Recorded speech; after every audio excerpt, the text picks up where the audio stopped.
Welcome everyone to our webinar on competitiveness of Central European economies, benchmarking and best practice. I'm very pleased to see you all here today.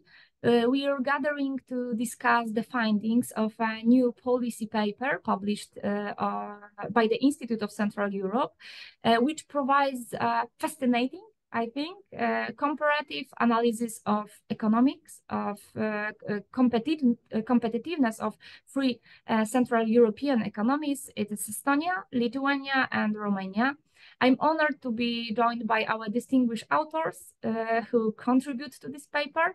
So let me introduce the speakers. Professor Meelis, Professor at Political Economy and Director of the Estonian Business School. Hello, Professor. Hello, it's a great pleasure to be here.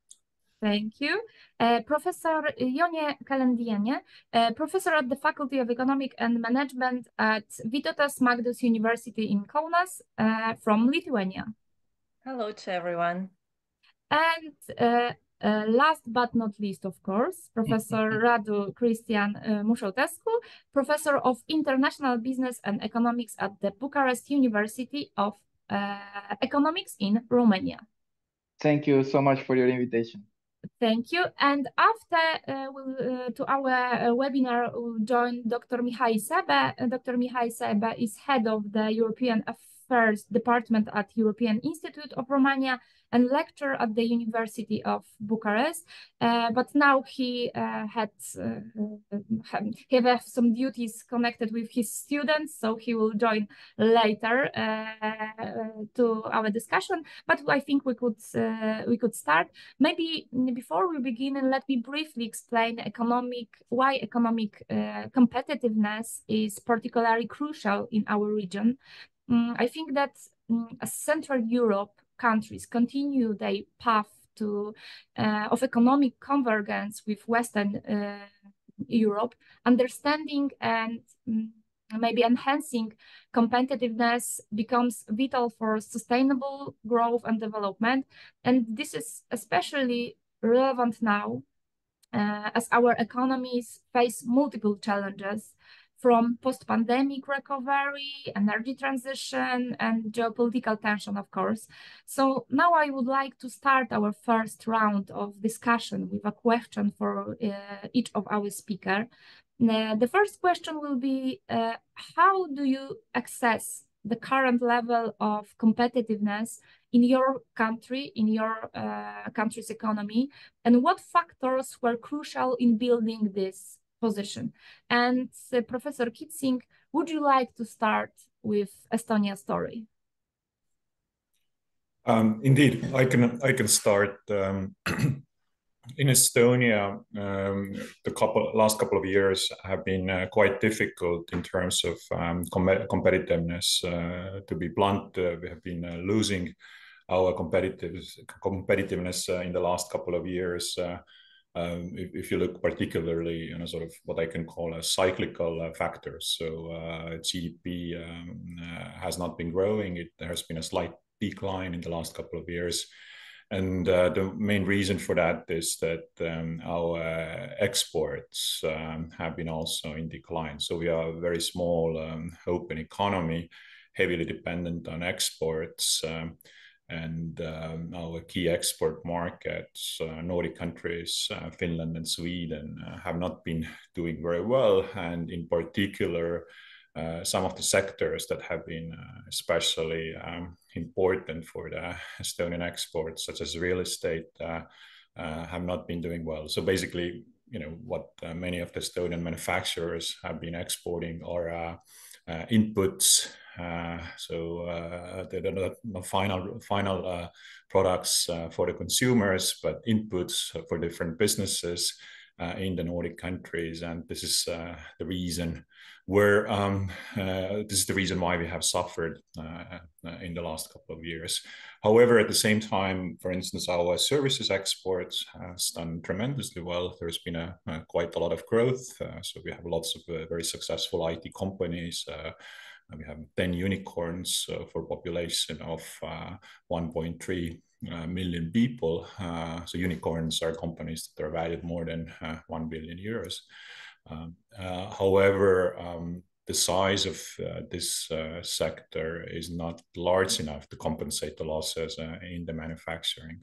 There are some, in cyclical terms, there are some, positive signals, but we will see how it will sort of work out.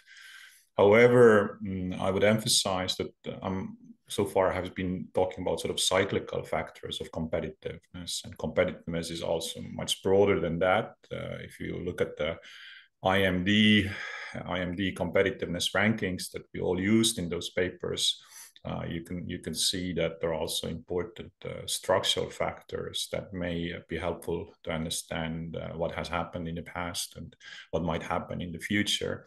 And I think those structural factors in the case of Estonia are quite strong.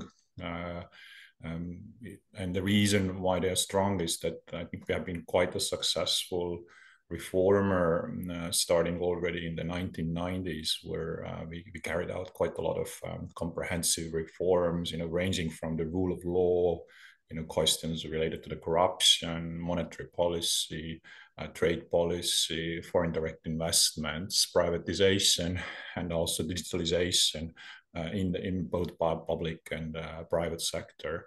And looking also at some of the recent IMD reports that, yes, indeed, we have lost some of our competitiveness by those measures, but at the same time, some indicators are pretty strong. For instance, we rank quite highly in education. So education, that's where I come from.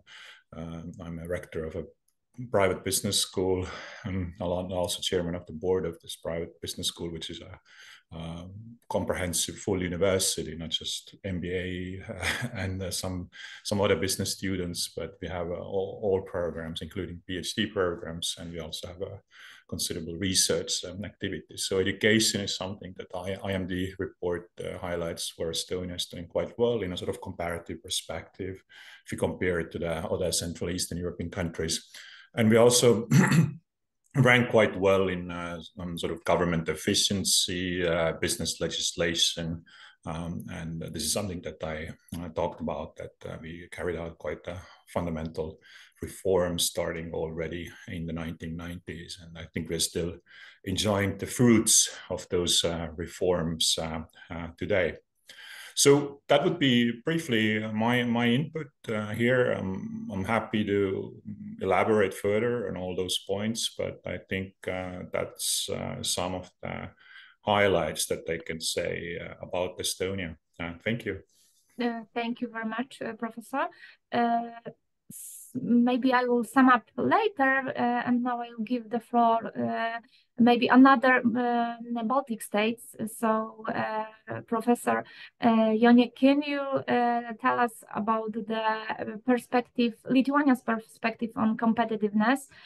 Is it connected with Estonian perspective? This is, I know that this is how it looks like always, because many countries in Europe think about the Baltic states they are almost the same, yeah. But I think that's I'm sure that it not look like that, and Lithuania have own story, but maybe same struggle sometimes. What was the story about competitiveness in Lithuania?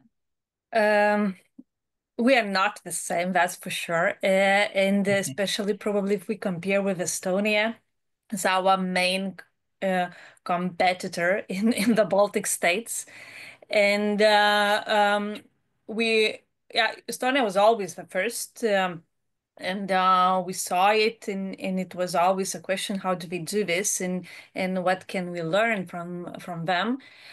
But if we talk about the current situation, the major title would be "Don't Become Estonia," as our story is very different for the moment, and I think it's very different compared with many European countries, that our GDP is still growing.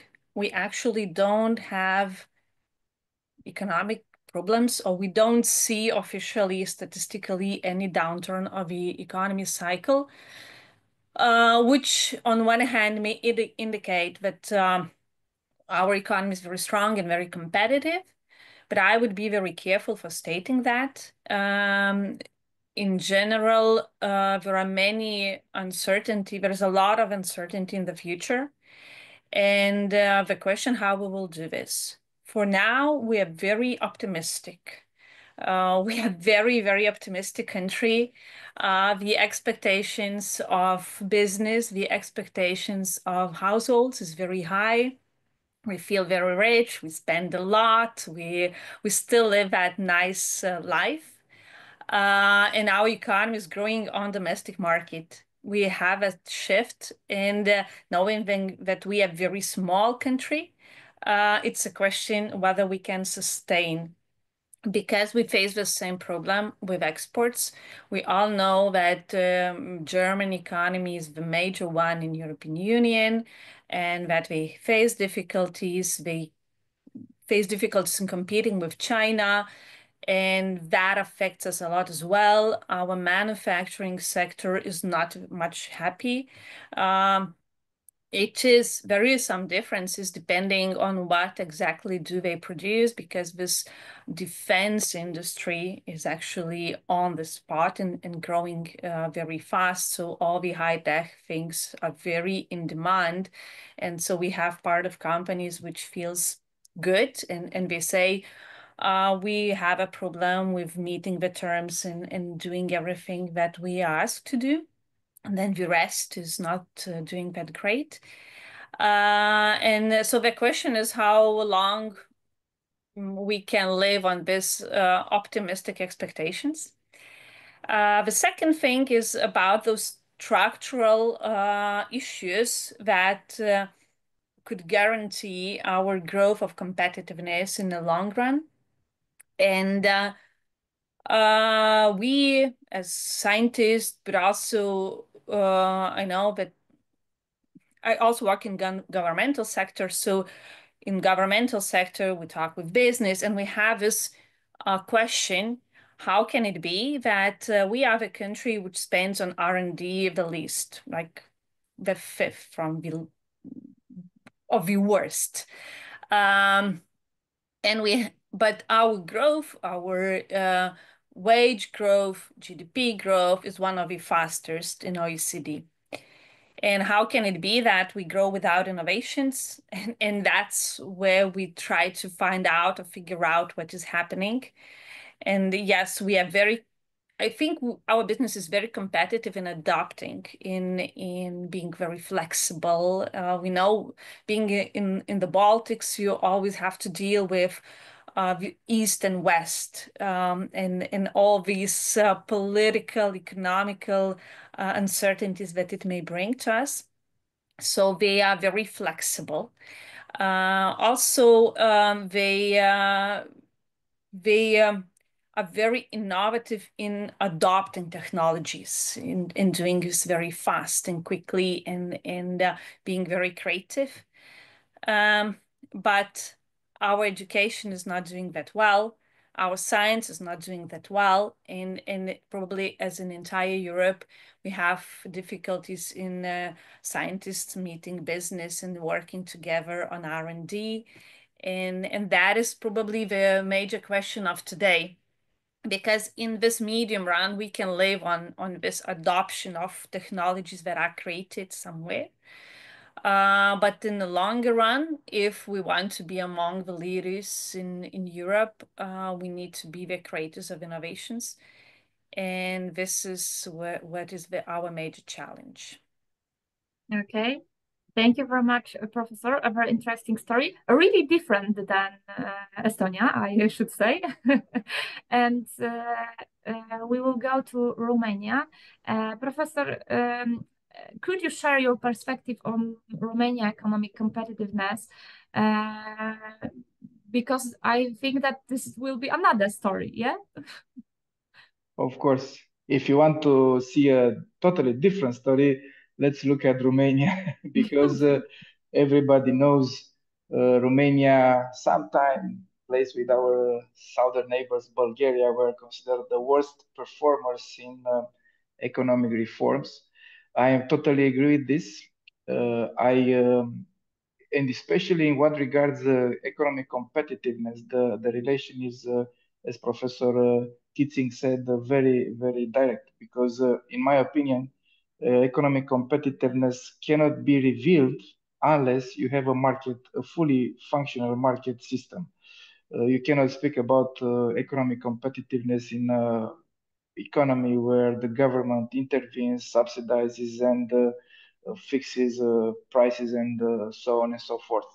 Let's, for example, discussion of the Chinese performance, the Chinese economic performance today, and how this government intervenes into the economy. So Romania starting from a very difficult position in 1990 at the beginning of the transition, even if it seemed to be a very radical reform and transition from socialism to, let's say, capitalism and market economy. However, as it was proven, this transition took very long.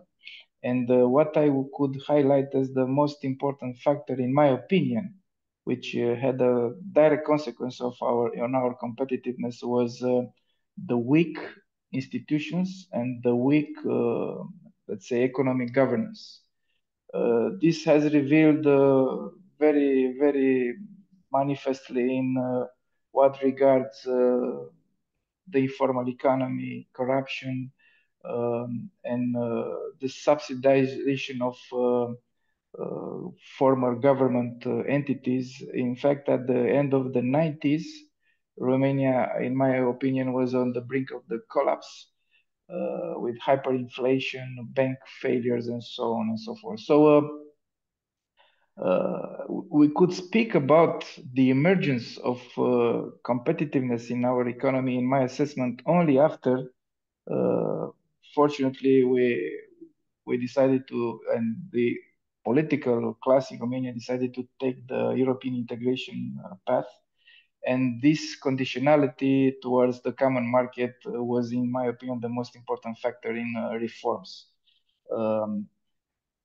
Very interestingly, maybe Romania is the most extreme case, but looking at different analyses, I perceive that we could still speak about an Eastern European model. I don't know if Estonia and Lithuania are somehow relevant for this, let's call it Eastern European model. But for example, just looking at some kind of criteria to assess the performance of the Romanian economy, I was struck by the very high place of Romanian economy in the so-called Economic Complexity Index published by Harvard University. Romania was placed on somewhere in the 9th position globally as the most complex economy, taking into account the number of products which are exported and imported by the economy. But I was thrilled. But in fact, looking very close to this ranking, you realize that a lot of Eastern European countries are very high on this position. And looking and wondering whether indeed Romania is very competitive as compared to the neighboring places in this economic complexity ranking, I was struck by the fact that economic complexity does not mean economic performance. In fact, usually competitiveness is a result of specialization. And as complex as an economy, in fact, somehow it means that paradoxically, maybe, you lack some kind of specialization. And in my assessment, which I discussed in my contribution and Mihai's Sebe contribution in this policy paper, I think it's not something to praise. So we are high, and Eastern Europe is high on this economic complexity because, in fact, our most important advantage locally is low labor cost. And my assessment is that obviously Eastern Europe as a whole, but especially Romania, is outsourcing destination for major European companies. And for the moment, this may be, let's call it, the most important factor of economic competitiveness. Obviously, it's not a sustainable factor because on the medium and long term, as paradoxically you develop this advantage, will start to disappear. And only at that moment we could speak about where is the real sources of competitive advantage in Romania. And I think that maybe paradoxically, after let's almost 2 decades after integration into European Union, we are just still trying to emerge from this inheritance, let's call it, from the transition, and go to a real market economy. Just to give you a glimpse, according to the revealed comparative advantage index published by UNTAD, the most specialized Romanian products in exporting are sunflower seeds, sheep and goats, processed tobacco, non-retail, combed wool yarn, and steel ingots. So this is a very dramatic image of, let's call it, some kind of undeveloped economy. Obviously, we have, as I said, a very complex because a large number of major European companies exploit this labor cost advantage of Romania. But this is also the case of Slovakia in the same sense. For example, the auto industry, European auto industry, is so present in Romania and Slovakia. And I think the whole supply chain in this sector is producing components for major European automobile producers. So another indicator that still highlights this, let's call it, Eastern European model is the fact that these countries still have a very high ratio of industry as in the composition of GDP. So I think almost all European countries, maybe some Eastern European countries, maybe some exceptions, have a higher ratio. Romania is around 28% of GDP, which is industry and manufacturing. And this supports the hypothesis and the statement I made before, because paradoxically, it's not the, let's call it, it's even higher than Germany's. And however, this does not translate into a major presence of the Romanian companies on the international markets. And again, in the same logic, this Eastern Europe has a very high percentage of, let's call it, intra-community trade. So around 70% of our exports are taking the path towards Europe, which is good. But on the same sense, you may suspect this is a intra-company trade. It's a trade between Romanian affiliates and their European parents. So, if I may conclude, not to expand too much, I think Romania till now didn't reveal market-based source of competitive advantage.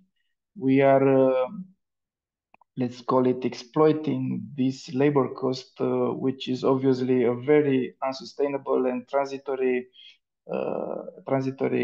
process. And again, other macroeconomic indicators that could be discussed a lot. But for example, I think also that monetary policy of the central bank in Romania didn't help too much. We have, in my assessment, an overvalued local currency, and I'm waiting very, very impatiently for the integration into euro. In that moment, I hope that again it will be a major factor that will put the Romanian economy on the path of revealing its core competitive advantage. That would be, for the moment, my Thank you very much, Professor. So now we will talk about how it is. And this was the easiest part. Now it will be the hardest because I want to hear from you your perspective of how it will be. So looking ahead, I'd like to hear your thoughts on the future prospects of your economies. I know for economists it's not so easy to make it, but why do not try? What do you consider to the primary challenge and opportunities for your country's economic competitiveness for the next few years? So maybe we'll once again start with Professor Kietzing. First, could you outline what you consider to be the major challenges and maybe opportunities for Estonia in the coming years? Yes, thanks very much. So I can actually continue from where Professor Mușetescu stopped in describing the major challenges. And indeed, I think in Estonia we're a little bit in a different position than Romania in terms of sort of manufacturing competitiveness and competitiveness in general, because to be very frank with you, I think we have become quite expensive to be simply a country for outsourcing. So our price levels are quite high. And plus, we always have been very small. So in our case, it's difficult to find abundance of cheap labor that would actually work in manufacturing. And so in that sense, our focus has always been quite different. And maybe I can just give a very concrete example of what I mean. One of the areas where Estonia has been a great exporter is electronics.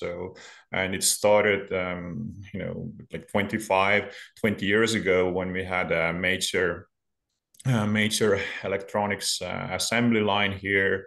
The company was called Elkatech, and they put together mobile phones for companies like Nokia and so on. And this one was closed down in 2008, I believe, simply because it was not anymore viable as a business model given the labor cost. And the same factory was taken over by Ericsson, and Ericsson actually put the assembly line here in place in Tallinn.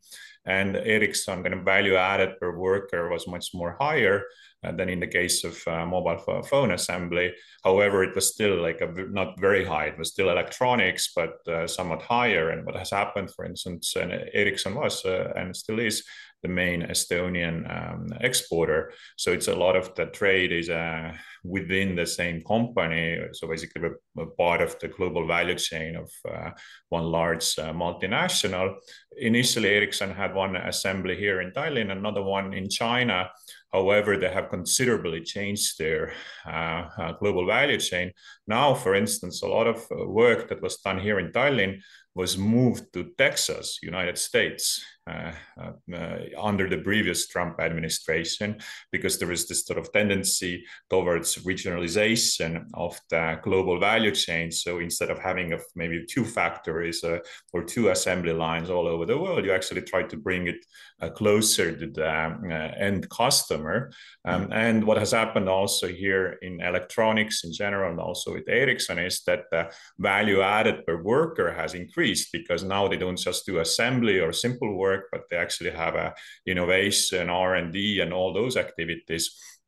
However, the number of workers they require has been declined, right? So, and I think this is the trend that we will see in the future all over Central Eastern Europe, and we see here in Estonia that actually great high value added manufacturing jobs don't require that many workers. So, and that the main growth of workers will be in the service sector, and actually the challenge there is that in order to increase the competitiveness, that you don't think only in terms of service sector and manufacturing, but you think about how we can integrate the two. How manufacturers can also offer services, or what's the service service component, and that's where the higher value added jobs will be. And I think in the case of Estonia, we're sort of in the position at the moment where, in one hand, yes, our service sector is growing, but at the same time, we haven't been able to maybe sufficiently integrate some of the other companies in the manufacturing sector into global value chains. Nevertheless, we do have some successful manufacturing companies that sell to the 60 markets all over the world, and including companies like Amazon and Spotify and others. So there are some great success stories, but on the aggregate, there are those challenges. And how I see that in the future is that again, as I have emphasized, being a relatively small economy, or actually quite small economy, our success, I think, is tremendously dependent on what happens with the European Union and what happens within the European Union, because I see sort of sufficient internal market integration in the European Union. If I compare, for instance, with China or United States, obviously United States is not also always as integrated as we think. The states, big states, still have different regulations from other states within the United States, but EU certainly is kind of lacking on that. So what is really important from Estonian perspective, for instance, is a development of digital single market, but not only that, like all kind of different elements within the EU market are important. For instance, capital markets are not sufficiently integrated, so that would allow also to make important investments that are essential for a green and digital transition, which is a challenge in the EU, and this is something that in some areas I think in Estonia we're doing pretty well, but other areas maybe not so well. So basically for us, very important is that any business that we start here, any new business model that we start here, that it would be scalable, right? So in our case, there is no point focusing on the domestic market because it's simply so small, and our successful entrepreneurs are the ones who immediately think about the European or a global market rather than Estonian market, and that requires ambition. That requires all kind of different skills, working with different cultures, the soft side, but obviously also kind of a hard side. So I think that's the challenge. And I can, I also highlighted in my paper, different scenarios that might happen. I'm not going into that because it would take too long time. Everybody is welcome to read the paper, but instead of maybe I would emphasize that instead of one forecast or one vision, we actually have to keep different scenarios in mind, because in one hand, yes, there are trends, and some of those trends that I highlighted that we can be kind of pretty sure about or certain about it. But at the same time, there is also a lot of uncertainty. So things that we kind of know that we're not sure how they might develop. How, for instance, like we don't know exactly like how good the European Union would be, like further integration of the internal market. You can already think there are like different scenarios. We don't know if we will be able to get sufficient investments for the development. So all those transitions, green and digital transition, they require a lot of investments and very different financial instruments, not just debt or loans, but they also require venture capital investments and all kind of equity investments and related instruments. So there's also quite a lot of uncertainty about those things that we know that they're important, but we don't know which way they will develop. And of course, in the end, there is a radical uncertainty in the sense that there are obviously things that we ignore at the moment that could become important in the future, but we simply are not, we don't know about them, or we're not paying sufficient attention about them. Thank you. Yeah, thank you very much, Professor. We all shake our heads because we totally agree with what you said, I think. But I hope the optimistic view from Professor from Lithuania came here, because I see some positive energy and the positive prospects from the first your speech. So what about the future? Do you think that it will be so optimistic in case of competitiveness of Lithuania, or so give me some challenges and of course opportunities in that field? You're very right saying that it is very complicated to talk about the future. Yeah, of course. As being economists, you always know that there are different scenarios that may be there. But talking about the competitiveness in the future, I should probably say first thing which affects a lot is politics and security. On one hand, it's quite short-term issues, but on the other hand, it's very important because we don't know where it's gonna shift. Yeah, we face some challenges today because of the war in Ukraine, which also puts some insecurity in our country, being small, having all those neighbors which are not very friendly, having Suwal corridor and many other things, which we already see that for an investors are not that much interested in the region. So this is one challenge, because we were working a lot on transition towards higher tech industry in higher tech services, and that there are much of investment necessary for this, and now we are at the moment where it is more complicated to find finance. So also being today, knowing what is the outcome of the elections in US, we also just recently had elections, and I believe, at least we have said that foreigners also talks about our outcomes, and we may have also political shifts inside the country towards foreign policy.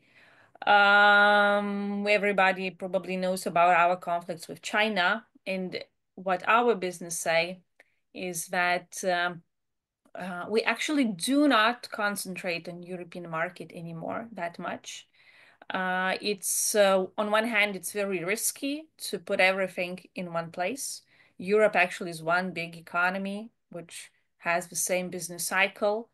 So several years ago, we already started to work on diversification with big emphasis on East Asia and also US. And now what we need to do is to compete with China, and knowing that we are just not comparable in size, it is not an easy task.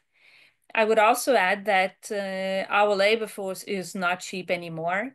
It is very obvious, as for example, textile industry faces bankruptcies and they're just leaving completely. It's not foreigners that are leaving, but also local companies cannot compete already in internationally on the costs, which means that we need to shift as quick as we can towards higher value added. We do have very good examples. We have, for example, Teltonika, which works all around the world, which sells all around the world and produces everything in Lithuania. When we asked them, I think I asked CEO in Australia, how do you compete with Chinese, which of course are cheaper and can offer way more than you do? And our competitive advantage is that we produce in the European Union. So it's not China, which is very, very important competitive advantage especially in today, all the political issues. But that's not enough. 1, 2, 3, 5 companies is not enough. We need to have lots of them. And knowing that our industry is mainly low tech, it's foods, furniture, woods, and some metals, chemical industry a bit, but it's quite low tech with low productivity or lower productivity. We need lots of transitions, and we work a lot on helping the companies to transform, to meet green requirements, to increase their efficiency, to be able to compete not only in costs but also in the quality and so on. So this is very the uncertainty comes out from there, because it's the question of time. How long does it take? Will we be able to do this on time so that we would still be competitive? So it means on the speed and on the willingness of companies to change, because this is also a question. On one hand, I said before that our companies are very flexible. Yes, they are.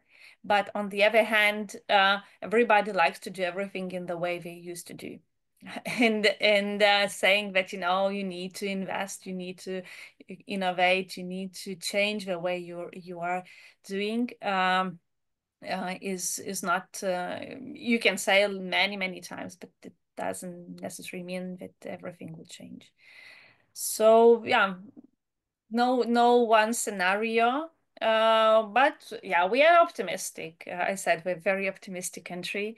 The happiest people live in Lithuania. Young people all around the world, the happiest young people live in Lithuania. So we just hopefully see that our optimism had some backgrounds and was not very foolish.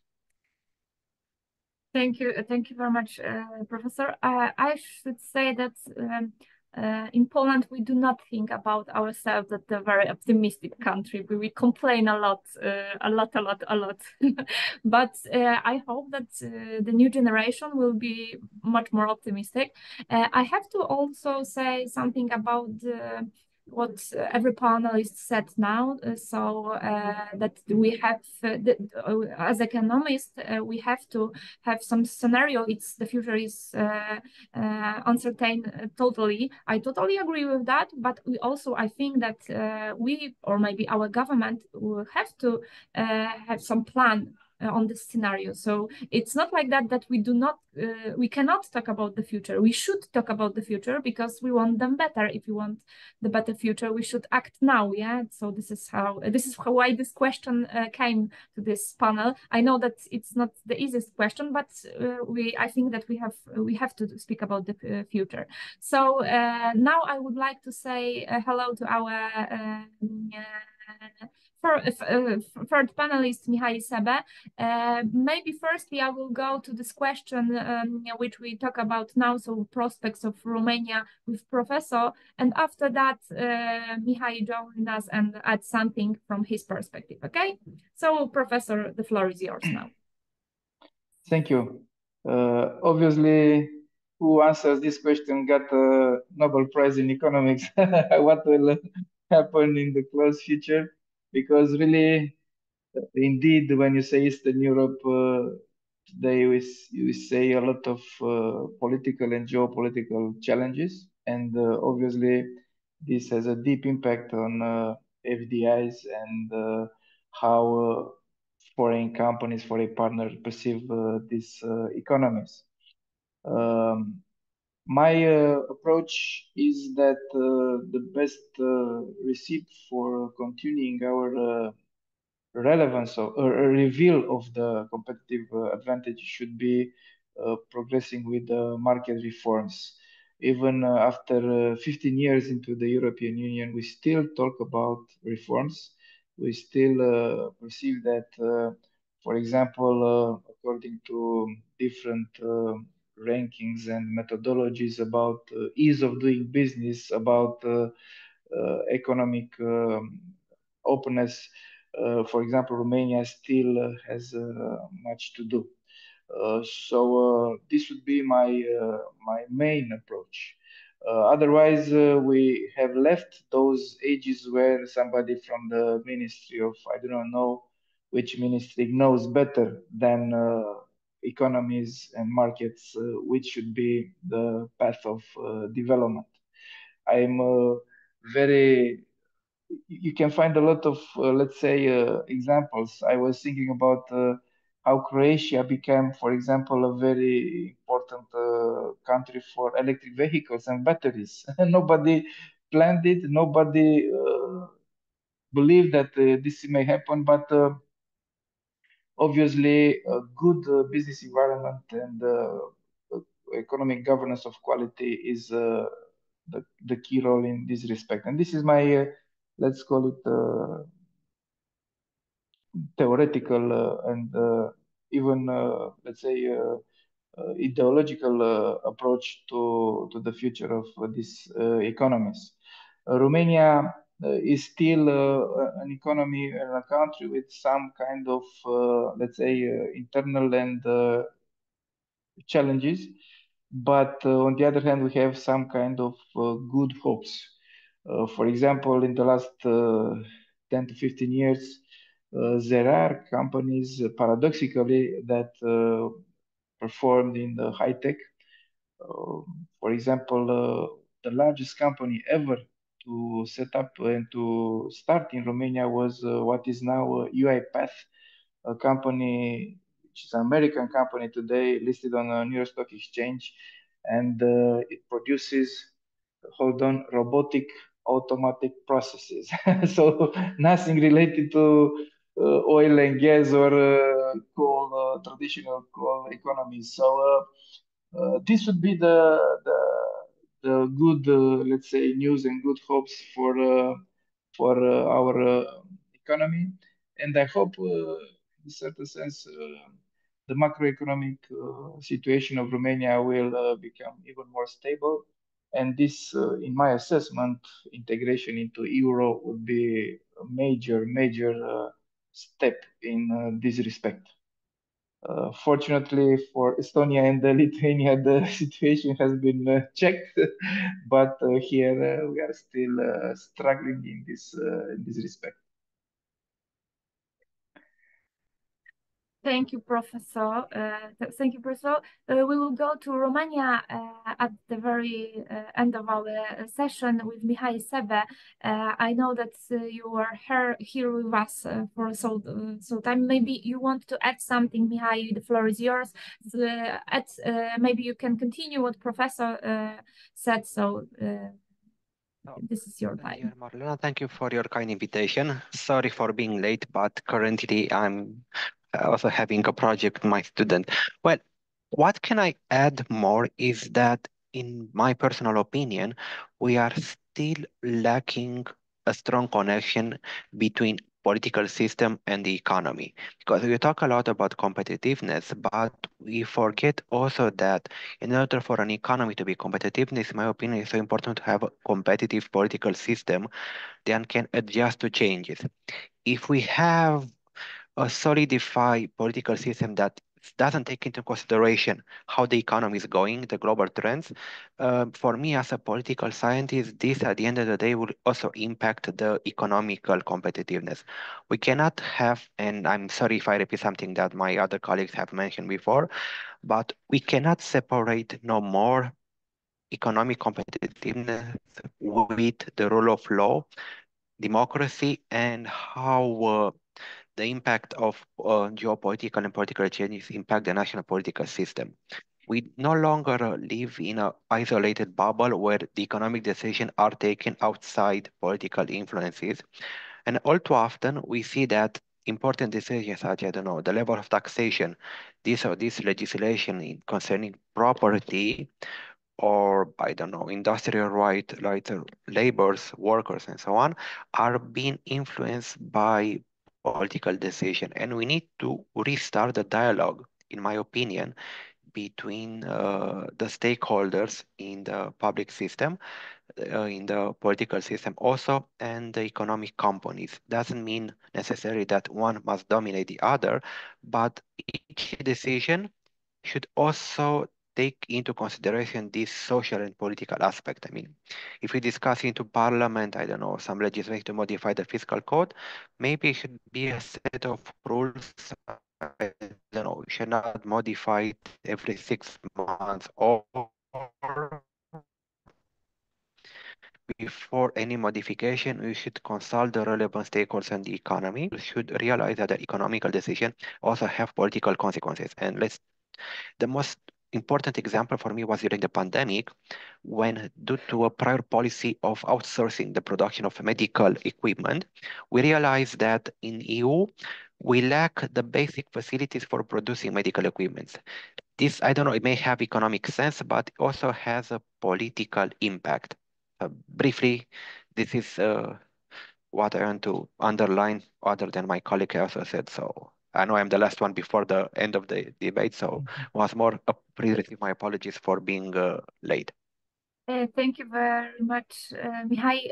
I have to say that this your contribution to our panel and also our policy paper is very great, because it makes it interdisciplinary. Because, like I said, Dr. Mihai Sebe is head of a European Affairs Department at European Institute for Romania, and connected more with political science, I guess, than economic ones. But I think in that kind of discussion we can we should talk with other scientists, because this is what makes our discussion richer.